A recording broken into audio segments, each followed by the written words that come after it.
Halls of Fame celebrate the most elite and legendary leaders in their field, but there's no one to honor the Halls of Fame themselves for their contributions. Until now.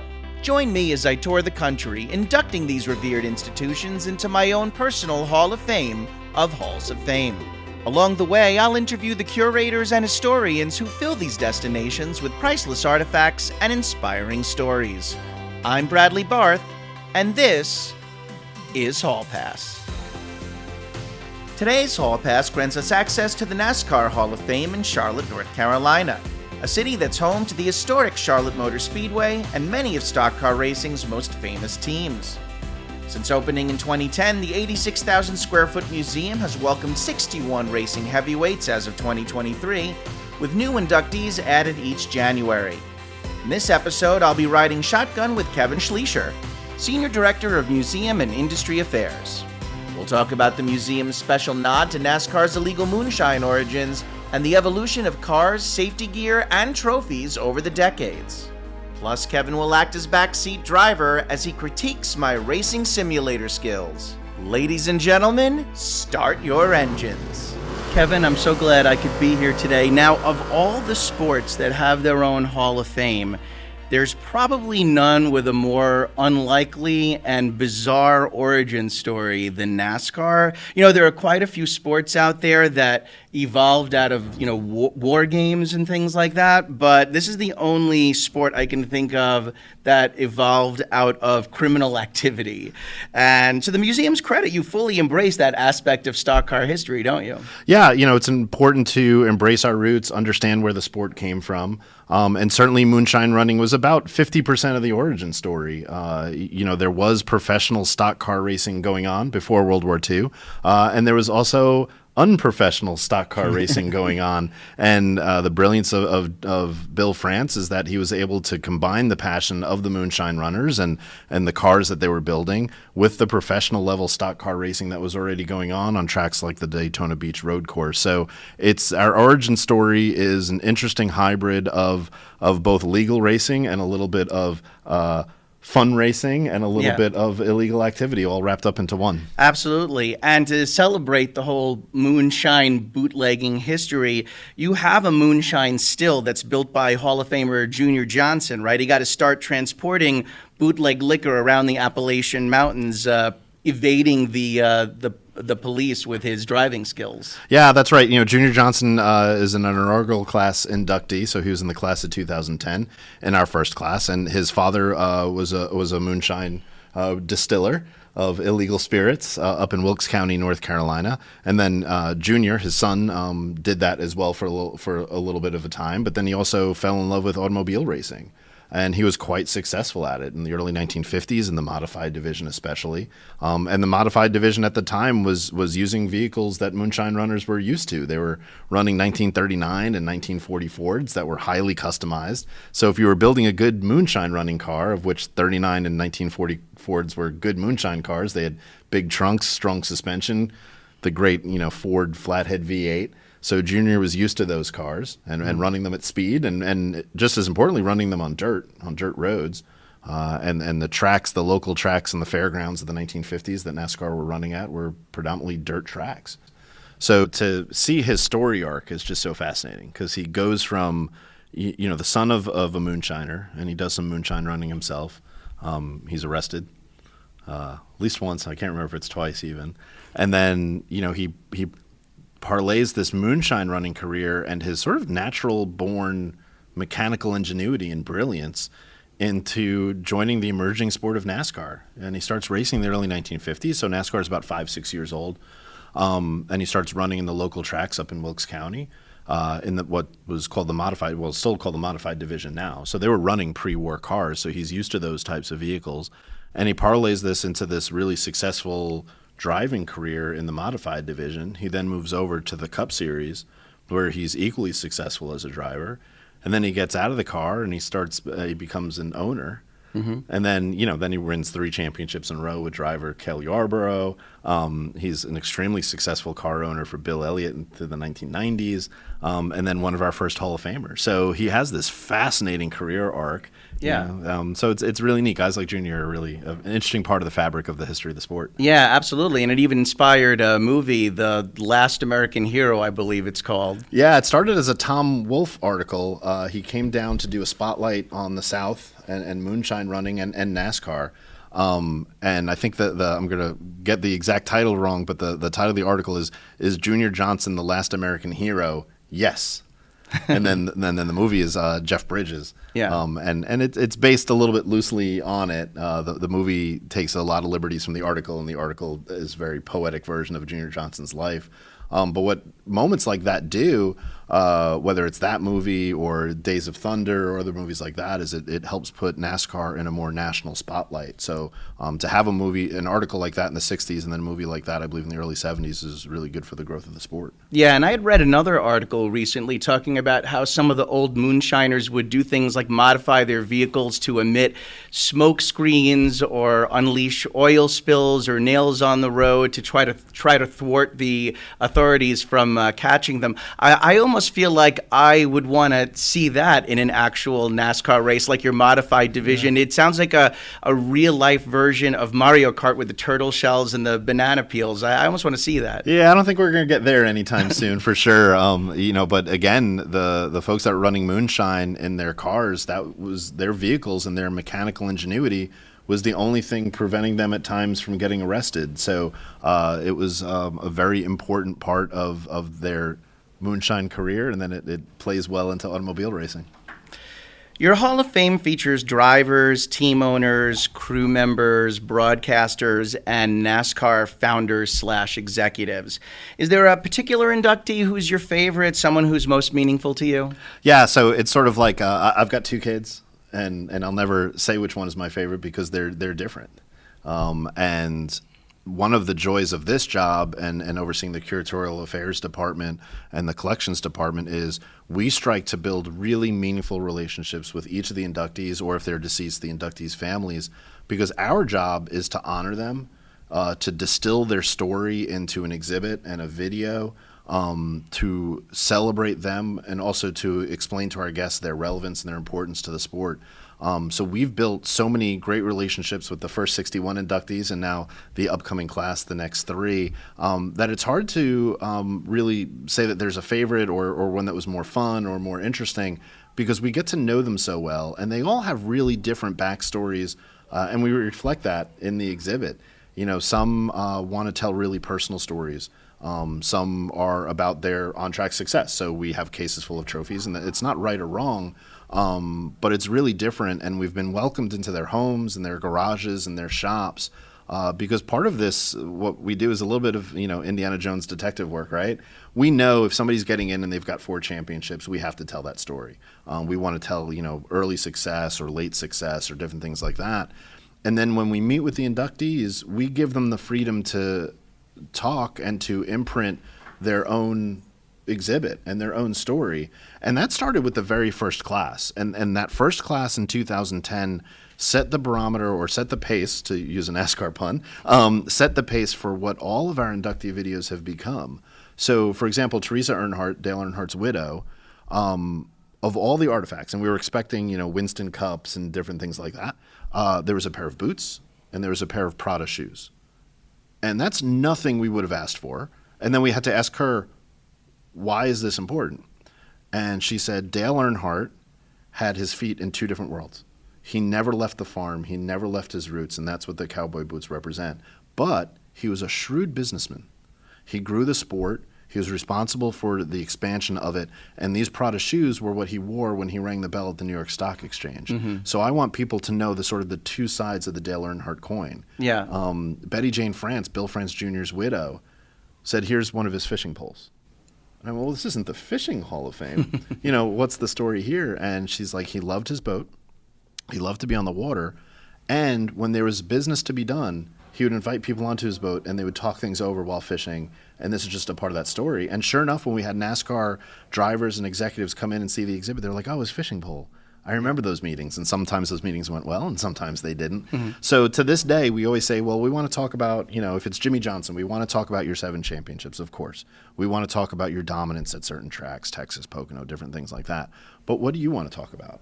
And what's important to you that we may never even think to ask about? And that's what makes these exhibits so much fun to work on. So when it comes back to that favorite is, I think I have really personal moments, which each of them that I'll cherish forever, and some of which are unshareable. They're told to us in some confidence, and we'll maintain that confidence. And there's been really emotional times, because if you've been out of the sport for 20 or 30 years or even 2 years, and now you're approached by us to reflect on that career, it's quite a moment for them to reflect on that career. Because if there's one thing I've learned about whether you're a crew chief or in the media or a driver, when you're in the sport, you are so in it. And you cross that finish line on Sunday, you don't think about last week. You think about next week. Yeah. What could I have done better to get to next week? So when we come in, what artifacts do you want to do? And they go into storage units. We went into Tony Stewart's storage unit once, and he had all this stuff. It's a really great reflection moment for them. So I cherish all those moments. Yeah. All right. So it's fair enough that you don't want to play favorites with people, with inductees. But I am going to force you to play favorites with vehicles. So you have a lot of cars here in the museum, especially in your Road to Glory exhibit, which shows a collection of historically significant racing cars over the years since NASCAR was founded in 1948. So what's your favorite car in the whole collection right now, and why? Yeah, so this one's a little bit easier. I first of all want to sort of thank everyone who's ever lent us a vehicle here. We're primarily a borrowing organization, and we can talk more certainly about how we go about that. But everything, almost all of the vehicles we have in the building are on temporary loan. So for us to ask collectors and others to let us display their items for a couple of years is a really big deal. So I'm always appreciative of that. For cars, it's a little bit easier for me to say favorites because they don't get upset at you or mad at you. And I grew up just a huge fan of cars from the 1950s and 60s. That's what I cut my teeth on personally as a collector and different things like that. So I can pretty confidently say David Pearson's Torino Talladega is one of my favorites. Everything from about the shape, it has this really nice long nose that swoops down in the front for aerodynamic efficiencies, because the car was made in the height of what we call in NASCAR the Aero Wars, where aerodynamics became more important than horsepower for a couple of years, or in tandem with horsepower. It's got that long slope back that's called a fastback. It's this beautiful gold roof with the dark blue side. You can tell that even talking about it, I can picture it in my head, even though it's not right in front of us. And it just looks great. And under the hood, it's just got this huge Ford power plant that's just under the hood. It's great looking. The silhouette's great looking. I haven't found an angle that car doesn't look good to me. So I like that car.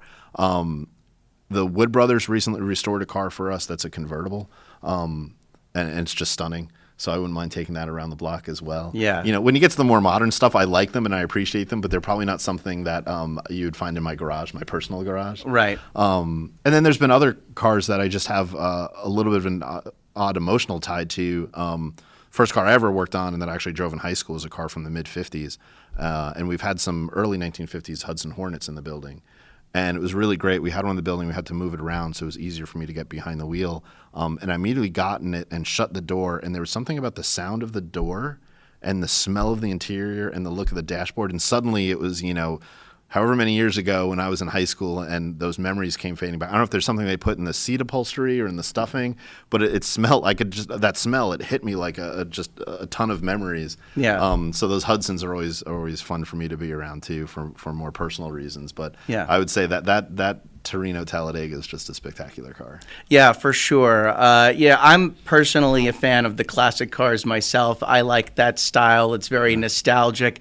It's almost like if they could somehow find a way to combine the look of the 1950s vehicle, but the aerodynamics and efficiency and speed of the modern day vehicle and the safety. Safety is a huge part. That's true. Fair enough. Yeah. Then it would be the perfect combination because they are just so pretty to look at. It's neat. I've seen some videos. There are some people that actually vintage race a lot of these cars, and when I see them going around track at speed in these vintage races. We treat everything like a museum artifact, whether it's a car or a helmet or a fire suit. Everything's treated, white gloves and everything like that. Yeah. And then there's been cars we've received, had on exhibit for a while, we give it back to the owner, and then a couple of months later you see it tearing around the track, and I go, that looks like fun. I'm trying to imagine what it would look like to see one of those vintage racing cars up against a modern day vehicle and what a race like that would look like. You actually started to answer one of the next questions I wanted to ask you, which is where do you procure all of these vehicles from? So it sounds like you rely on collectors, you're out there on the hunt. So where do you find these? Yeah, so it's interesting. The NASCAR Hall of Fame, we opened up in 2010. We were developed rather quickly, so there wasn't a huge lead time to build up what a museum would call a permanent collection, so an owned collection. So what we've done is we've got great relationships, whether it's our executive director, Winston Kelly, or now myself after having been here for 14 years, or certainly our curatorial staff, is we have this really great network and Rolodex of people that we know that have great stuff. And they come from all different parts of the NASCAR industry and the collector industry. There are certainly certain teams that retain everything: fire suits, trophies, race cars, different things like that. So we have great relationships. Again, we can call them up and say, hey, we're working on this exhibit and here's the topic. What do you have? And are you willing to share it with the public for a certain amount of time? Sometimes drivers have a car. It's a little bit rare. You think of a driver coming off Victory Lane and putting the car in their collection. Well, the car's owned by the team, and that car is, for them, is a tool. Mm-hmm. It's a means to win a race. It's not something that necessarily comes off of Victory Lane and gets mothballed and preserved. In the collector car world, there are cars that have certainly gotten used, but they're a little bit more cared for as they are. Race cars have a really long, complicated history. They get rebodied very often, so they'll run a car and then they'll strip the body off the chassis and they'll rebody it as something else, and then they'll sell it and they'll use it. People always ask, can you get so-and-so's first car? Like, that car's been in a scrapyard for years because it went from a NASCAR Cup Series to a lower division to a local division to just being scrapped out. Yeah. But certainly teams, certain drivers collect, collectors themselves. Individual collectors, there are some really impressive private collections out there. And then other museums. We have got great relationships with the museum down in Talladega and Darlington and others that have been really generous. So the NASCAR Hall of Fame is interesting, and one of the reasons why my staff and I like working here is that we start with the story first. Mm-hmm. So it's always about that story, and then we have to figure out, well, can we tell that story? Mm-hmm. So if we want to do an exhibit about a topic, and then you start getting on the phone for 2-3 months, and there's nothing out there, well, what do you do? And we're constantly, the exhibit development process is one of constant refinement and sometimes doubling back. So if we wanted to do first rides of Hall of Famers, that's a nearly impossible exhibit to do because those cars don't exist. But so you can push it so far, and then you eventually have to pivot or give up or go in a different direction. Yeah. Do you find that a lot of NASCAR's early days are lost to history, lost to the scrapyard? I mean, what's maybe the oldest artifact that you have on file? Yeah, so artifact-wise, we were really lucky. We have artifacts that go back even before the founding of NASCAR. We've got Bill France's trophies when he was driving for team owner Raymond Parks. So we were lucky enough around 2009. Raymond Parks, who was the first championship car owner, so the 1948 modified car owner and the 1949 Cup Series car owner, he promised his trophy collection to us while he was still alive once he passed away, and we got it. And he was a great collector of his team's and drivers' trophies. So we have, and Bill France, who founded NASCAR in 1948, he was a driver first. He drove before in stock car racing before NASCAR was founded, before World War II. So we do have these great artifacts from the 1930s and 40s that tell sort of the pre-story of NASCAR. And those are really important, and we're really lucky enough to have the first 1948 modified and the first 1949 Cup trophy in there.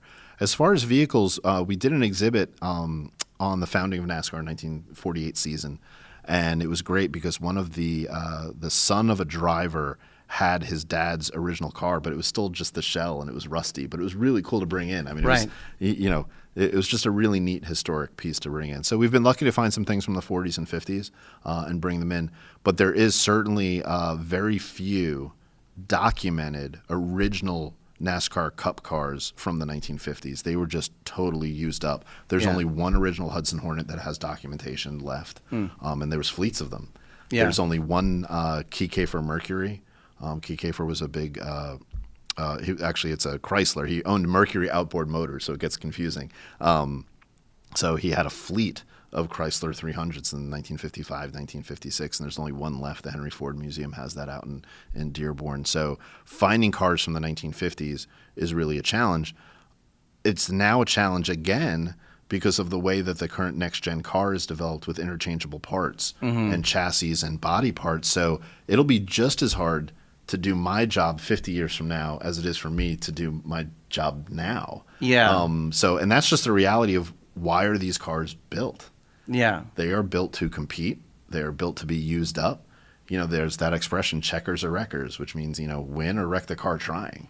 Right. Nobody's sort of in traffic at a race going, well, I want to save this car for a museum in 20 years. Right. They're single-minded and single-focused. So the treasure hunt's really interesting. Trophies get a little bit easier to find because somebody wins and it goes on a mantle and they take good care of it.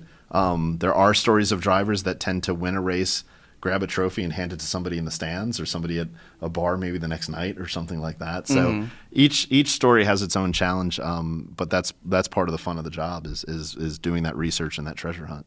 Yeah, no, absolutely. Do you have a garage where a bunch of cars not currently on display are sitting, or do they generally just always get returned to their owner? Do you have like a whole big storage space for vehicles? So a little bit of both. So when something comes off display and we're not going to use it, we try to send it back to the owner as soon as possible, just out of respect for them and that care and custody and control, we call it. But we're also building a permanent collection. So we've had some pretty signature vehicles donated. We've had an early 1990s, around 1992, Bill Elliott Thunderbird, a Budweiser car donated to us. We've had a Ricky Rudd Thunderbird. We've had an early Truck Series truck donated to us. So we're starting to build a permanent vehicle collection, which is also really exciting. Because one of the things we want to do here is we also want to be part of the preservation of the sport. We realized that there were very few organizations. There were individuals, but not necessarily organizations donated to the preservation of the sport. So we really feel we can create a opportunity for the sport to save its history so that it doesn't get lost. So we get folks calling us and they say, you know what, we've enjoyed, whether it's a fire suit, a trophy, or a car, or anything like that. And they go, we've enjoyed this, but now it's time for it to belong to an organization, not an individual. So we're always excited when folks donate to us. We've gotten really great donations throughout the year. So we're building that. And so they're all down in our basement under lock and key and cover. There's very few of us that have keys and access to that space because we treat them, as with the respect they deserve. Yeah.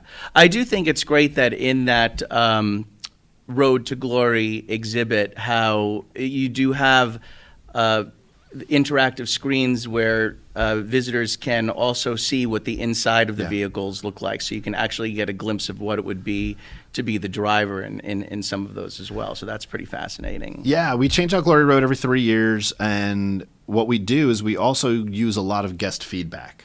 So we always survey our guests. We talk to our guests on the floor when they're visiting the facility, and after they leave, we send them a survey, and we're delighted when they give us constructive criticism because that's really how we get better, right? So one of the things that we heard is Glory Road, you're about, even the closest cars, you're maybe 4 feet away from it, but the cars are elevated from where you're standing. So you can't see inside of them. You'd have to do something that's against our rules to see inside them, and we don't want to encourage that, do we? But it's also a legitimate desire. Like, I get it. When I go to a car show and the cars are on the ground, I want to see the inside of it. Yeah, of course you want to get in there. Yeah, you want to see where history is made. What was the dashboard that Dale Earnhardt was looking at? What was the dashboard that Richard Petty was looking at?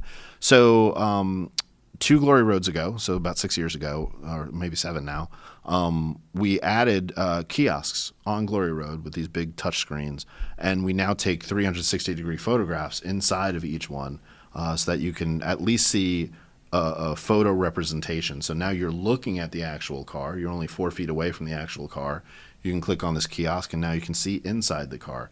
Because the evolution of cockpits or the insides of cars is just as interesting as the evolution of as the body shapes. You look at some of these cars. We were talking about the 67, the 69 Torino earlier.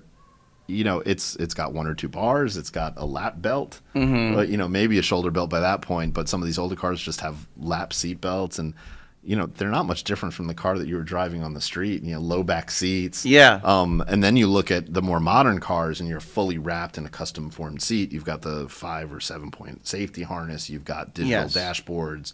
Yeah. So seeing that evolution is really great. So that kiosk helps us do that. Yeah, because at this point we're on Generation 7. It's Gen 7 Gen vehicles, 7, basically. yeah. So it's been through 7 iterations. Yeah. So you can see exterior and interior, some of the big differences. I always enjoy talking about the evolution of a particular sport. In what ways does it look so different today than what it did decades ago? And we've been talking about differences in the cars because I would imagine that would be some of the biggest changes, most obvious changes that you would see over the years in NASCAR. What are some of the other big changes to the sport reflected in your collection that you have, where you say to yourself as you look over the chronology of everything on display, man, have times changed since the beginnings of NASCAR? Yeah, I mean, certainly the car is obviously the most obvious one. You go from the Gen 1 that were just, you went to a dealership, you put numbers on a car, and you raced it, all the way to today's custom or purpose-built vehicles and everything in between. I always love looking at the fire suits. And you just you look at the 1950s and 1960s, and they're just sort of these cloth-covered jumpsuits. They're not offering a lot of heat or fire protection. And then you really see that evolution of the robustness of the fire suit. You can tell the weight when you're picking them up. When you're looking at early ones, and we have in the 1950s they just had shirts with collars and the brand on it, or not even a brand, just their name, or just sometimes they're just running in a T-shirt. So it's great to see the evolution of the textiles around the sport. And then even on pit crews, they used to not be fully uniformed. They were just wearing shoes and sneakers and jeans and a T-shirt. So when you look at the videos and the photos, you really see that what the participants are wearing are so fundamentally different. And that's all done for all the right reasons. It's done for that evolution of safety and different things like that. The other fun thing to notice is, and you mentioned trophies, is the evolution of the branding. So when you look at the championship trophies from the 1950s, they're just, they're a tall cup, with 2 handles on it. Grand National Division is what the Cup Series was called in the 50s. So it says NASCAR Grand National Division, and then that's it. And then you get to the Winston Cup era, 1971, 1972, and now suddenly everything is red and white. Suddenly everything has the Winston branding on it. And then you start to see the particular race trophies go from generic, I don't want to call them bowling trophies because they're nicer than that, but they're just generic trophies with a car on top that'll say, Raleigh Speedway or something on it. Now the sponsorship models that changed starting from the beginning, but really taking off in the 1970s. Now suddenly you have trophies. We have upstairs, a Cobalt trophy that's a giant wrench, and it's just really cool. I loved the trophy room. There was some fun stuff in there. It's neat. I'm trying to remember all of the, because some of them were really out there. One was, I think, like a grandfather clock. Was Martinsville always has since the mid 1960s. Has honored a grandfather clock. We were just talking. I had family in from Boston, and I showed them the trophy from Loudon up in New Hampshire, and you get a lobster.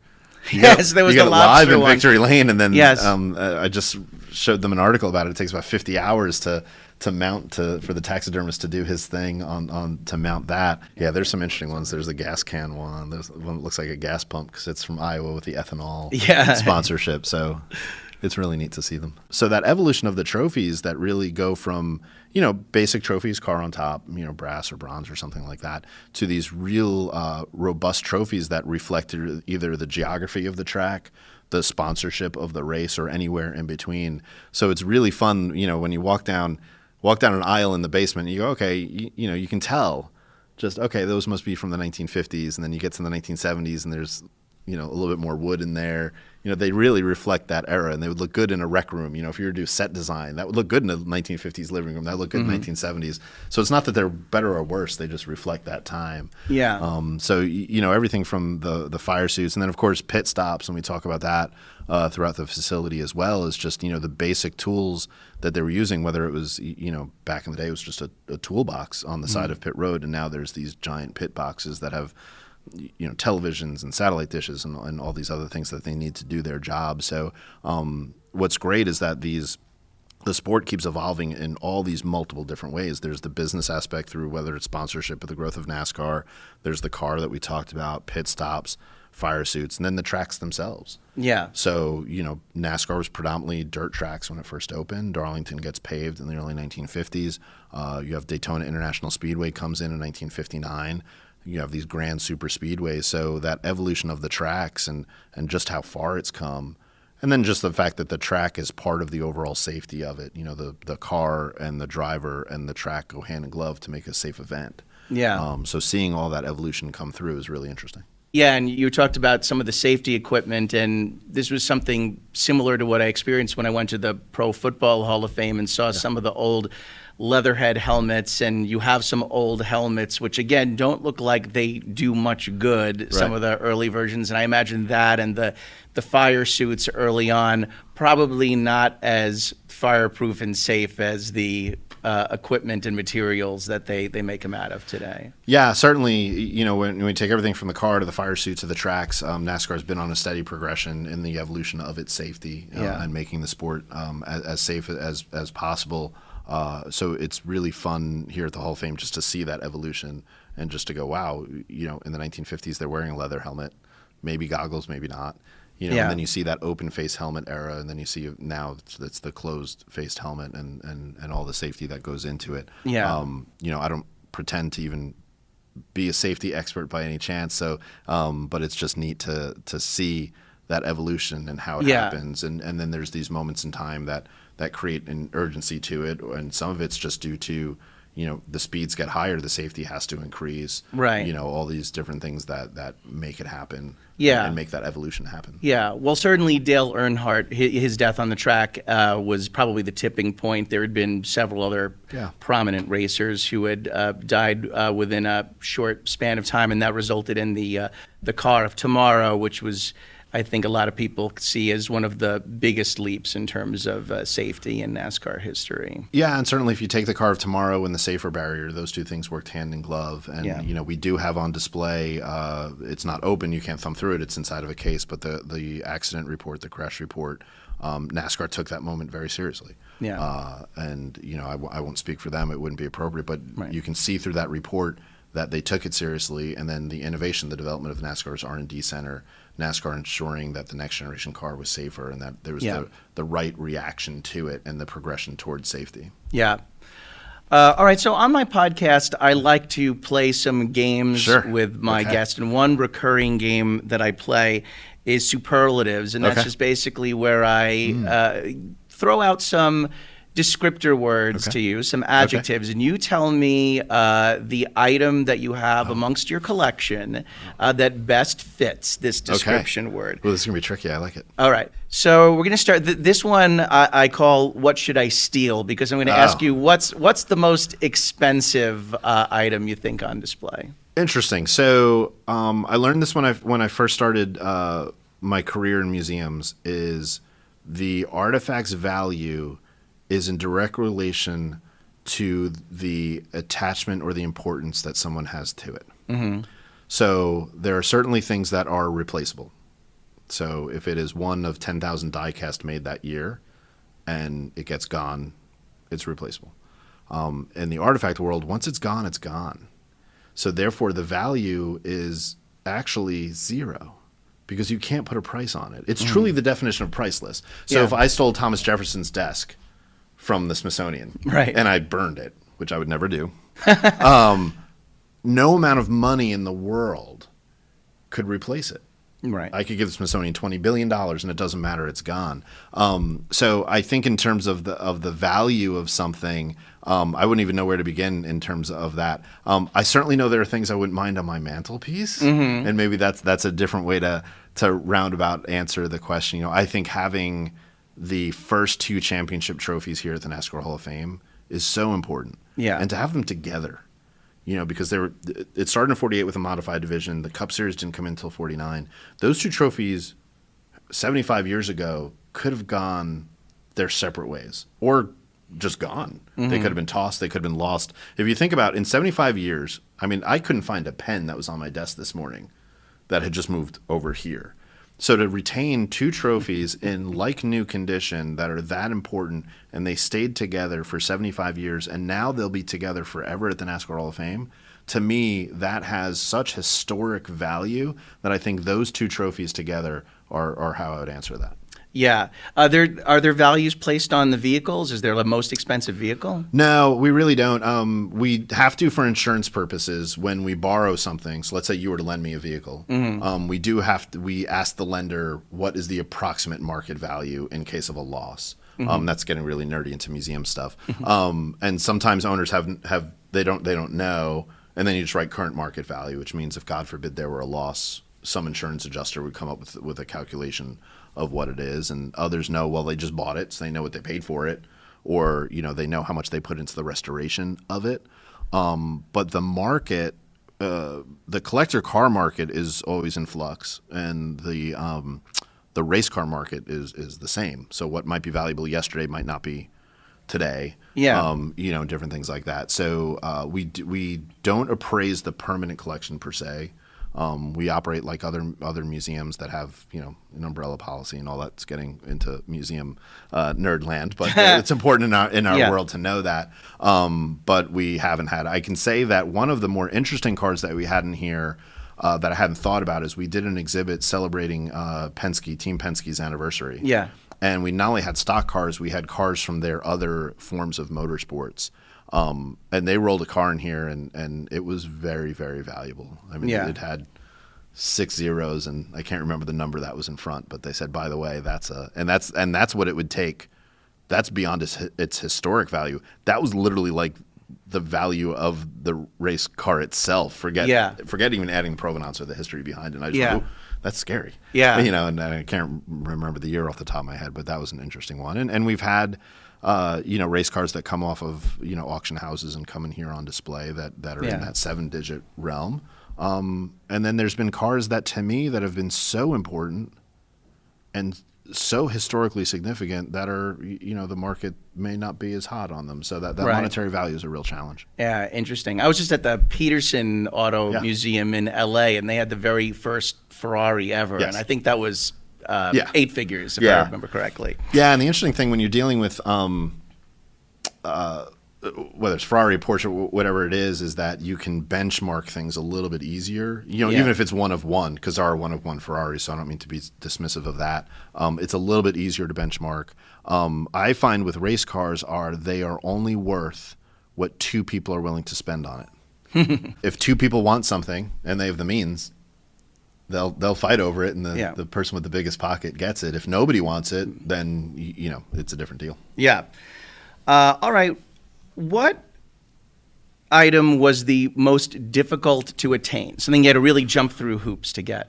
There was an artifact that I thought I would never get in the building that we did, and it actually wound up. It was a great partnership, so it wasn't difficult to get in per se, but it was one that I never thought we would, and that was Dale Earnhardt's Daytona 500 winning car. That is obviously, and for all the right reasons, prized by Richard Childress Racing. They have it in their museum. It is a signature vehicle in their collection. So based on all those different things, it was just like, well, it belongs there, and it should be there. So I'm not arguing that point at all. But that was a vehicle that I just sort of said, that'll never see Charlotte, North Carolina. Well, we were working with Richard Childress Racing on an exhibit celebrating their anniversary. We do a lot of partner exhibits, especially in the Great Hall, because we love to celebrate the sport. And we were talking in a meeting. And we were picking out cars, and they were very generous with the cars that they were offering us and the artifacts and the stories and the photos and all that. And they had just won the Daytona 500, Austin Dillon in the number 3. Had just won the Daytona 500 on the anniversary of Dale Earnhardt winning the Daytona 500. So it was this great moment. And it was just like, oh, it'd be cool to bring them in together. And Richard Childress said, yes. And I went, oh. Yes, I almost had to catch myself. I was like, yes to what? And he goes, yeah. And not for the whole. The exhibit ran for many months, but he was like, let's make that happen. Let's have the 2 number 3s, 2 number 3 Daytona 500 winning cars. in your building, and we had it here for a couple of weeks over a race weekend. So having that car in the building meant a lot to me and the staff personally, because what that showed was the amount of trust that we've earned. Because you have to earn someone's trust to, Dale Earnhardt's Daytona 500 winning car is arguably one of the most famous cars Absolutely. in the sport. And for Richard Childress to trust us enough to have that, even, for a few weeks, that was a car I never thought I would see in this building. And having it here, we took that incredibly seriously. Yeah. We were incredibly honored to have it, and we're incredibly grateful that Mr. Childress was willing to share that moment with our guests here in the hall. And you have a number 3 car right now up in your great hall, actually, because Dale Earnhardt's pit crew chief was just inducted in 2023. Yeah. So that's there now. For Yeah, people to Kirk look at. Shelmerdine was Dale Earnhardt's crew chief. So in the Hall of Honor, that's black number 3 is the car we're using to honor him. All right, one more from this game. Yes. What's the weirdest item you have? I can tell you the weirdest item we had in the building Okay. on temporary loan. And I'm going to get it wrong because I'm also not a doctor. Among many things I'm not is a doctor. But in Darrell Waltrip's Hall of Honor case, we had the pins that were in his leg after he broke his leg in that famous wreck that he was in. Oh, that's a good one. So it was titanium rods, and that might be the weirdest thing we've ever had in the building. All right. Some of those trophies are definitely on the weird side, like the lobster trophy. And I don't know if this maybe qualifies as the weirdest, but maybe the most whimsical, or it caught my eye, is there was a celebratory victory piñata on display from, I forget who the racer was. So Daniel Suarez, Mexican-born current driver in the current Cup Series. And one of the things that our team does is we heard from guests right after we opened, really, we started to hear from guests that we did a great job celebrating the history, but can we bring a little bit more of the current sport in? So we have a dedicated exhibit called Memorable Moments, and it looks back on the last year of competition. So right now it's Memorable Moments 2022. So when there's a race weekend, the curatorial team, along with our industry relations manager, we get together Monday morning, and we say, what happened on the track that would make sort of the highlight reel?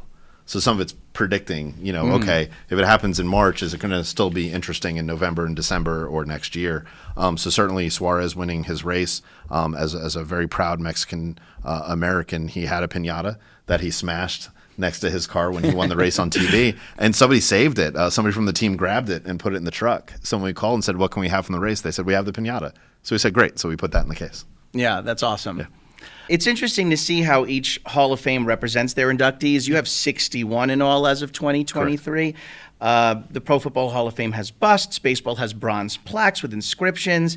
The NASCAR Hall of Fame has, I'm not quite sure how to call them. They're sort of like these crystal monolith type things with, they have both inscriptions and etchings, but also a short video for each inductee. So tell me a little bit about the effort that goes into each addition to the room. Yeah, so we call them spires. Okay. So that's the word that we use. So that's our fancy word for bust or plaque. So we call them spires. Somebody thought that I was calling them during a tour once aspires, like you aspire to be. Yes. I like that equally as much. I was like, inspires, aspires, but no, just spires. And they are unique. One of the things that we like to do here at the Hall of Fame is bring the sport to life. This is, and all sports are dynamic, so it's not to take away from anything. But we love to bring the sport to life, especially through video. There's nothing more dramatic than seeing the victory lane, but also seeing interviews about the inductees. So the spires are, I think they're probably around 7 foot tall. They've got 2 different portrait etchings. One is an oval one that's at the top that has a more formal headshot.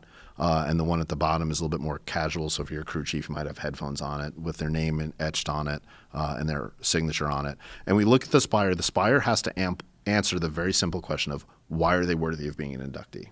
So it has their name, date of birth, date of death if they're deceased, 3 to 4 bullet points, winner of the Daytona 500, 3-time NASCAR champion, whatever their stats are, and then a 2-paragraph biography. That is one of the most hardest thing to write.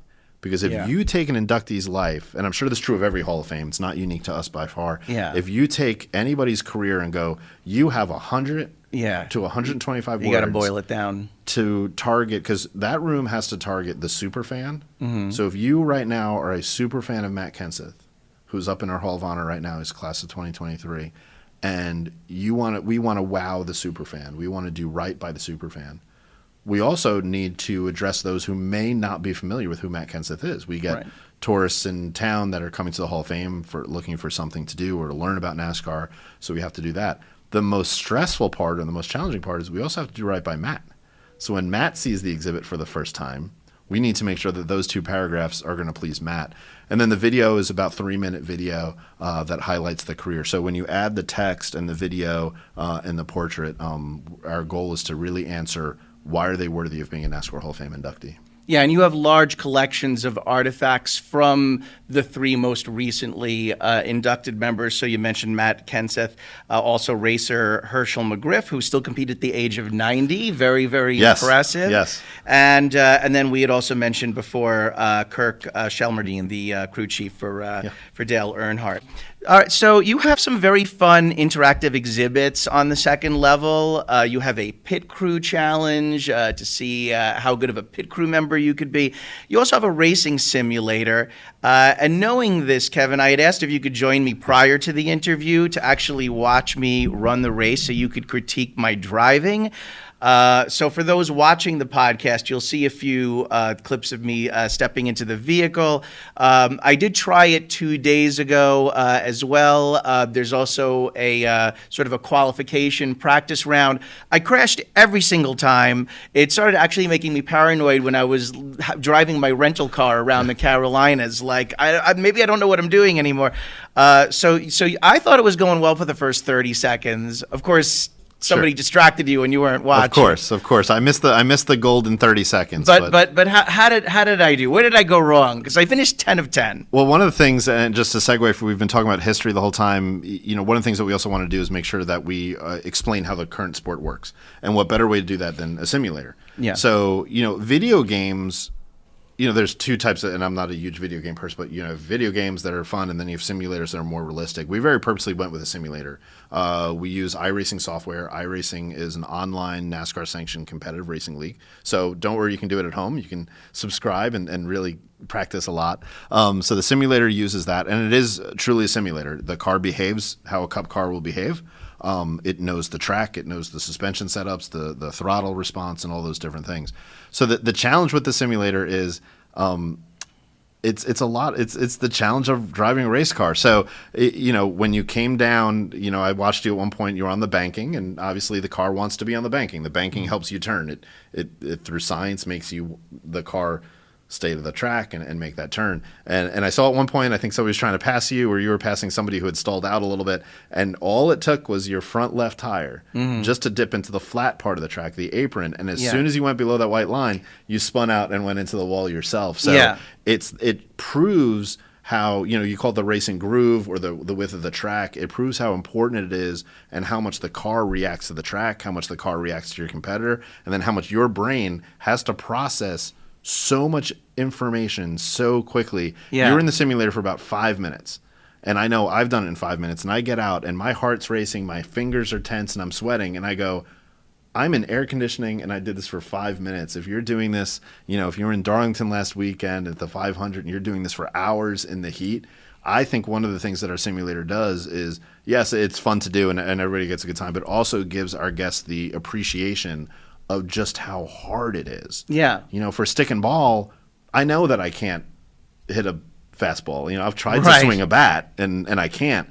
But not, more of us have tried to hit a ball with a bat than have driven a race car at speed. Right. So the simulator gives our guests that extra appreciation for just how hard it is to be a NASCAR Cup Series driver. No, I think that's fair, because there probably are some people out there that think, like, I'm a good driver. If I, had the right equipment and I had the right car, like, I could win. And you really start to see how much mental calculation you have to do, and just how, everything is just minute adjustments, and just the slightest miscalculation can really throw everything off. I do still want to say that I did a nice job deftly dodging a few cars early on. And at one point, I think I was third. But once I crashed once, I feel like I felt like the need to try to keep catching up, and I took more chances, and the more chances you take then.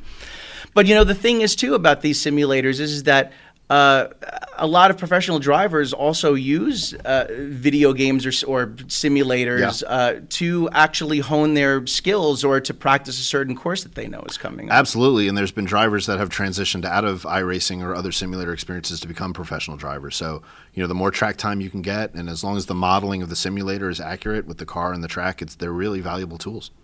All right, so I appreciate the critique on my driving. Sure. A lot of times when you play racing games, you can customize your own vehicle. And in a way, it's almost a little bit of a personality test. Is this person a risk taker or a strategist? Are they brash and bold, or do they let the driving do the talking? So I have one more game that I want to play with you. I want to envision a world in which you, Kevin, are joining the stock car racing circuit. We need to gear you up. Okay. So I want to know, what would be your dream scenario for your what car you're driving, what course you're racing. So the car models currently being used in the Cup Series are the Chevrolet Camaro, Ford Mustang, and Toyota Camry. Do you have a personal preference there? I'll go with Ford Mustang. My mom's first car was a Ford Mustang, so I've got a personal relationship with those, so I'll go with Mustang. All right, nice. All right, what's your car's color and what's your number? Number's easy. I'll go with 54. That was the year of my first car. So I had a 1954 Chrysler, and I'd probably mimic the paint scheme of that car, which was a baby blue body with a dark blue roof. Okay, yeah, nice. If I were playing along on this, by the way, I might go with orange. I think orange is my color. And number, I usually do 9 for most things. There you go. Speed versus handling. What do you prioritize more in your vehicle? I like to go left and right. I like the road courses that NASCAR has. So if I had a preference to actually drive, it would be a road course versus an oval. Yeah. So I'd probably prioritize handling then. Yeah, I like handling myself, I feel like. I think that's what I need, clearly, just based off of my own driving experience. I think the more handling, the better. Probably the less speed, the better for me. Since you mentioned that you like some of the road course races, let's skip to that one for a minute. What's your dream course that you would love to race? Gosh, I'd probably go with Watkins Glen. Oh, okay, in upstate New York. Yeah, because I'm a New Yorker, as we talked about earlier, nice. native New Yorkers. Let's go Watkins Glen. All right, I like that. Yeah. What's your racing nickname? Oh, gosh. That's a really hard one. I was on the radio for a brief blip in the 1990s in Binghamton, New York, believe it or not. And part of the radio name was Fury because my favorite car of all time is a Plymouth Fury. So let's go with some version of that. Okay, I like it. I was trying to think a little bit yesterday coming into it, like what would be my nickname? And I couldn't really come up with anything good. Something along the lines of that. My initials are Triple B, so the only thing I could think of was like maybe Triple A is who you call when your car breaks down. Triple B. So I'm Triple B. I'm the guy that makes you have to call Triple A after I'm through with your car. Love it. I'm the one that'll need AAA because I crash my vehicle over and over again. And there are some cool nicknames, right, for racers, because you have Dale Earnhardt we know was the Intimidator, and Richard Petty was the King. Those are some of the most well-known ones. Yep. But then you had ones that I didn't know about, like Awesome Bill from Dawsonville, and Joey Sliced Bread Logano was another one. That one I've never heard. I don't know. Oh, really? Okay, interesting. Yeah, all right. And so final one for you. Who's your sponsor? Oh, gosh. My sponsor would be any local Long Island pizza maker. Oh, I love that. As long as I get all the pizza I want. Oh, why didn't I think of that? How about that? All right, Gino's in Manhasset. There you go. Gino's in Manhasset. I would, again, if I was doing orange, I'd do Orange Crush because that's like my big vice. I think that would be. All right, well, that's a lot of fun. Thanks for playing with me on that. So with that, Kevin, we've officially crossed the finish line. Excellent. But before we go, it is my distinct pleasure to inform you that you've been officially inducted into the Hall Pass Hall of Fame of Halls of Fame. Congratulations. You have 30 seconds to give me your acceptance speech. Well, I couldn't do it without all the guys back in the shop. They're really the ones that help it, and all the appreciation from my sponsors. All right, awesome. No, but truly, Kevin, thank you so much for inviting me inside the hall today. That's going to wrap things up for this episode. Thanks to everyone for listening and watching. I'm Bradley Barth, your hall monitor and wannabe one-day podcasting Hall of Famer. Until next time, I will see you all on our next edition of Hall Pass.